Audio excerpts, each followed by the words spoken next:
Good morning mga idol. As usual, repair tayo ng electric fan. Ito yung Asahi. Asahi, no power.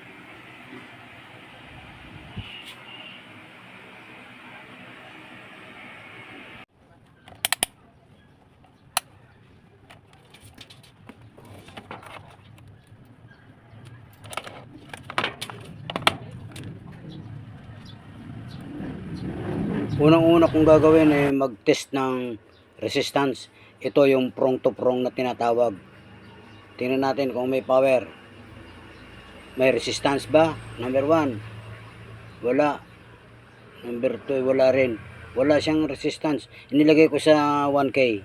Wala pa rin resistance kahit nasa 1K na. Talagang wala itong power.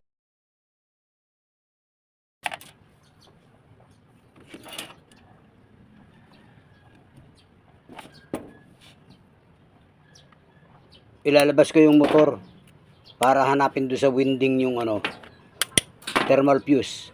Ang suspect ko dito, thermal fuse. Yun ang una.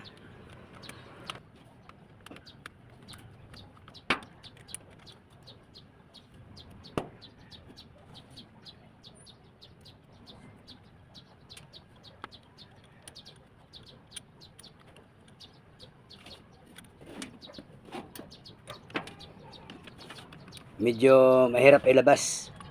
Maraming sagabal. Siyempre, tatanggalin ko lahat ng sagabal para mahugot ko na.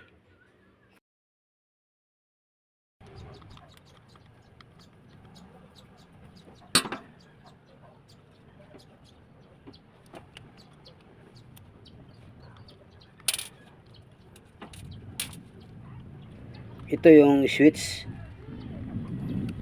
1, 2, 3 speed.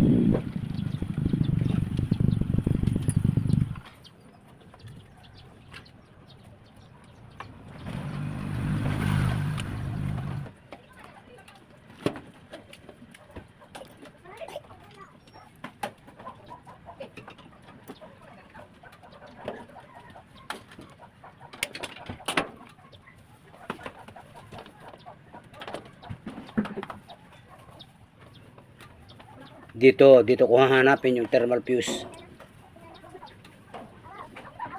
Dito lang yan kasali yan sa pagkakagapos dito. Ito nakita ko na. Putulin ko. Ayan. Ito yun. Balot na balot siya. Oh. Bubuksan natin. Ayan oh. Yung maputi na yan. Yan yung thermal fuse. Testerin ko ulit. Ayan. Oh, walang palo.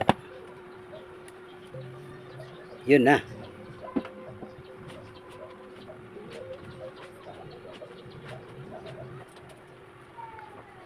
Iba-bypass ko na lang, hindi ko nagagamitan ng fuse. Kaya pinagdikit ko na yung dalawang dulong to. Dito nang galing yung thermal fuse eh. Lagyan natin ng shrinkable tube para hindi tayo gumamit ng tape. Mas maganda ito, shrinkable tube.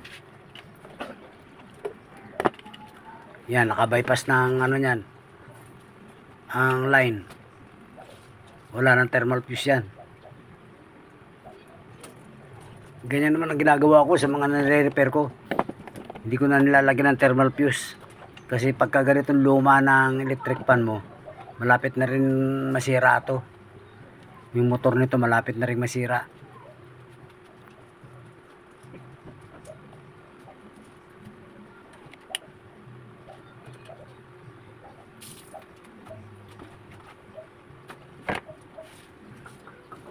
Ito yun oh, tapon na yan.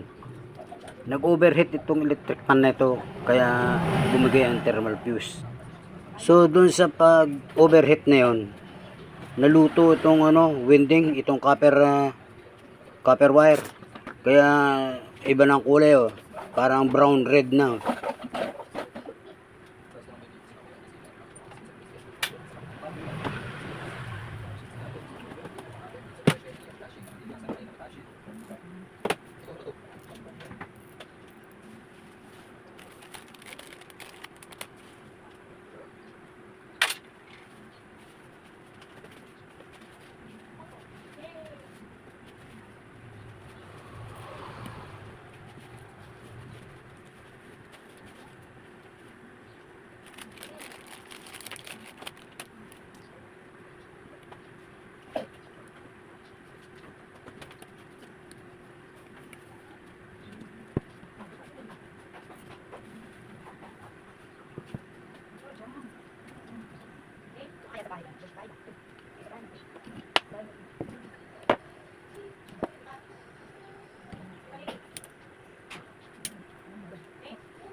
Okay, maayos na natin itong electrical.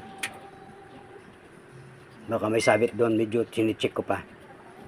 Okay, naayos na natin ang electrical. Dito naman tayo sa mechanical. Gusto kong bunutin ito para malinis yung kanyang shafting.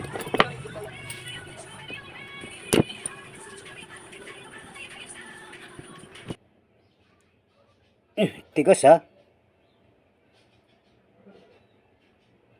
Ito. Ayaw mo sa plies dito sa sundot.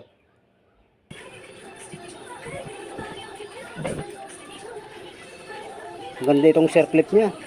Talagang kapit na kapit.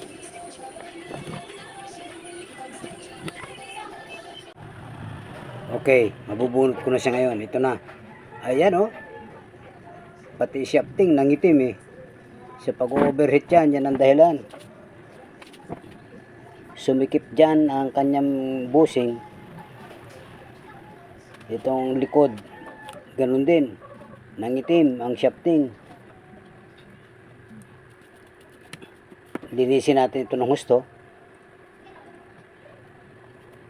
para hindi na maulit ng pag-overheat. Ito. Ayan, no? Okay ang shafting eh, oh. Walang bewang, walang groove. Kaya ito, liha na lang. Yan ang maganda, oh. Liha. Ito yung pinakapinong liha. Pinong-pino to. Yan.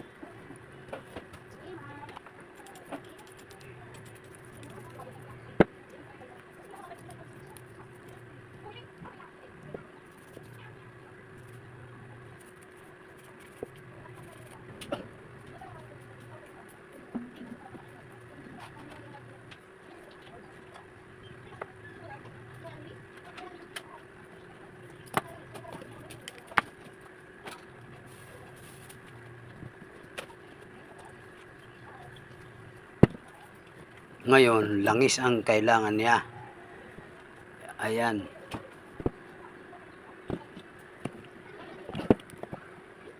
Yung ano na yan, housing ng bushing. Kailangan linisin din yung bushing. Ayan o, dumi. Yung dumi ng loob ng bushing.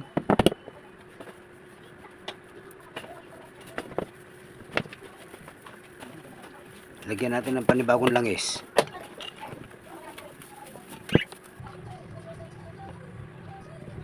Salpak na natin itong binding, itong kanyang motor, stator.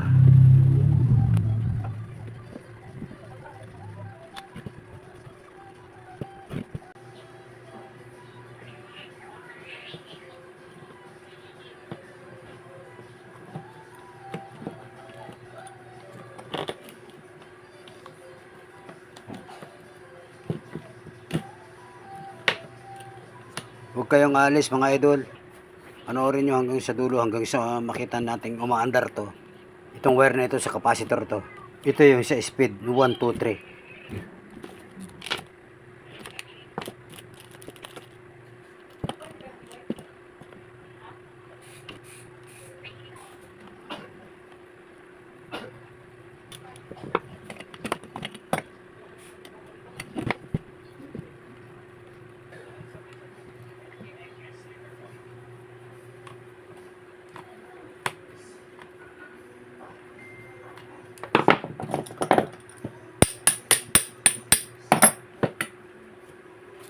Okay na. Yun, magaan na. Ano tayo, hinang. Kukonek na natin lahat ng mga pinutol na wire. Balik natin sa dati.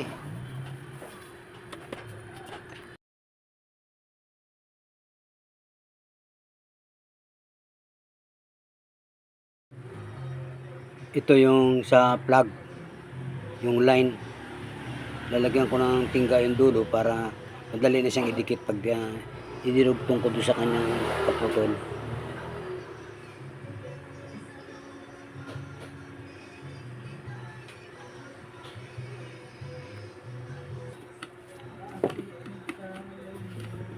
Okay na. Ayan o, yung dulo niya. Madali nang midugtong yan dyan. Kasi meron na siyang mga tingga eh.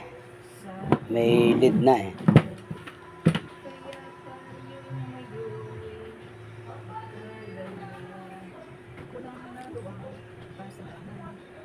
Ito yung isang switch na.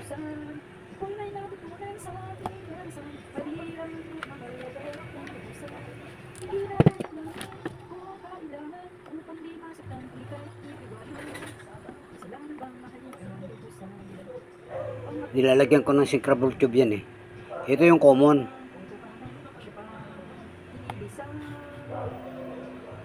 Yan. Oh, di ba? Nakapasok yung shrinkable tube. Iinitin mo lang ng soldering iron yan. Okay na, magsishrink na yan. Magko-compress na siya. O yan o. Yung iba, lighter. Madali pag lighter eh. Okay, ito yung ito. Tatanggalin ko ito. Bunutin ko yon. Hindi ko mabunot. Kasi sa plug yan eh. Ayan yung line papunta sa motor.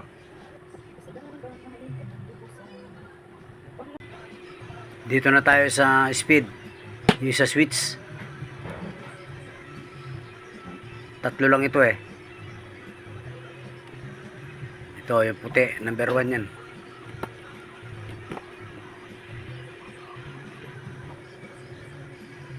Kakabit natin yung number 1, 2, and 3.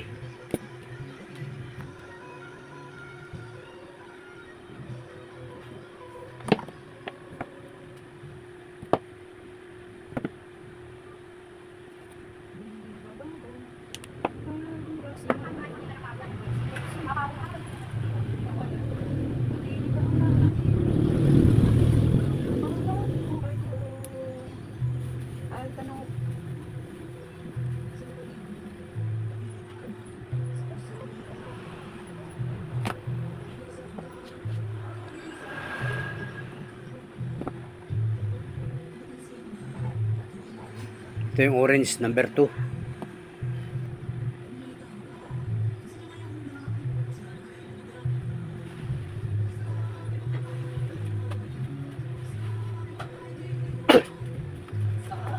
Ito naman yung pula.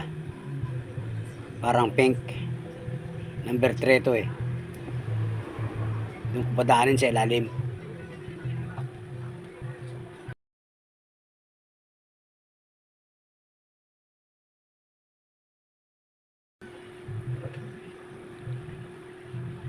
Tanggalin ko itong nasa terminal. Ito yung kaputol niya eh. Ganyan ako pagka nagputol ng wire sa mga speed. Hindi ko inasagad yung pagkaputol para yung kulay niya. Yun ang kanyang pwesto.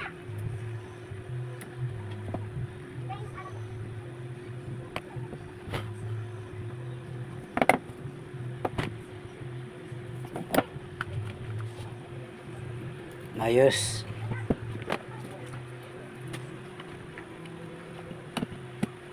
Katapos ng mga paghihinang, siyempre yung mga wire pwesto mo sa magandang pwesto. Katulad nito. Ayan o. Lalagyan ko yan ng mga strap dyan. Basta yung mga wire na kumakalat na yan, yung mga kalat na wire, lalagyan mo ng strap para maging malinis.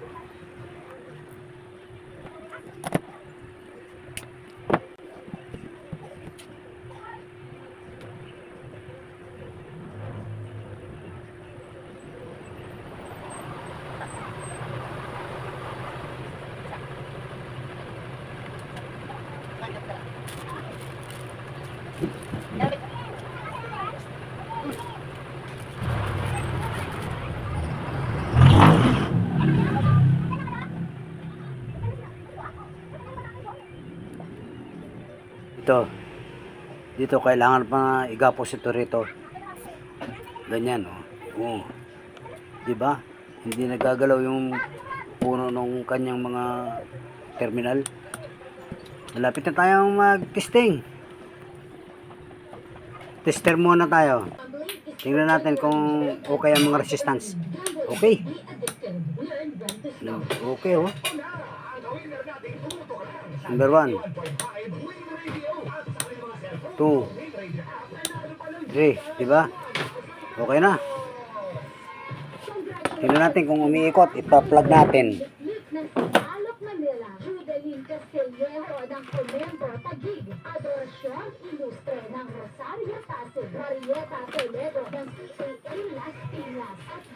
Okay. Ayan, number 1.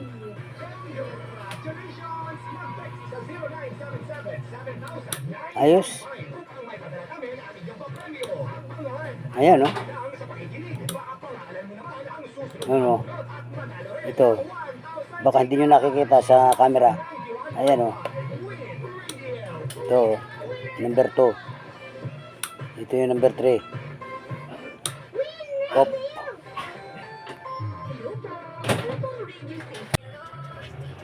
Ito yung circlip na ang hirap tanggalin kanina. Mahirap pa rin ipasok.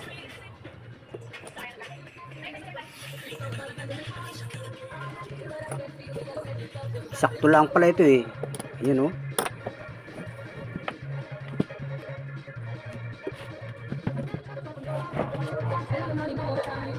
Okay na.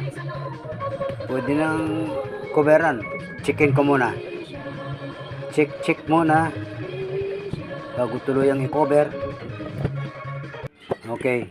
Yan na. Kukuberan ko na.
Asahi.